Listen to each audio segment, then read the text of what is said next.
আজকের ভিডিও দেখার পর আপনার আমার পরিচিত ফল নারিকেলকে আপনি একেবারে ভিন্ন চোখে দেখবেন।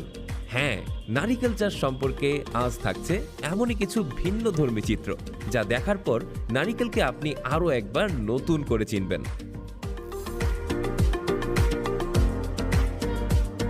একটা নারিকেল গাছ ছোট থেকে বড় হয়ে তাতে নারিকেল ধরতে প্রায় 3 থেকে 6 বছর সময় লেগে যায়। আর নারিকেল গাছে ফুল আসার পর তা থেকে পরিপক্ক নারিকেল হতেও প্রায় 9 মাস সময় লাগে। তবে নারিকেল গাছের একটি বিশেষ দিক হলো এই গাছে একই ফুলের থোকায় পুরুষ এবং স্ত্রী ফুল দুটোই থাকে।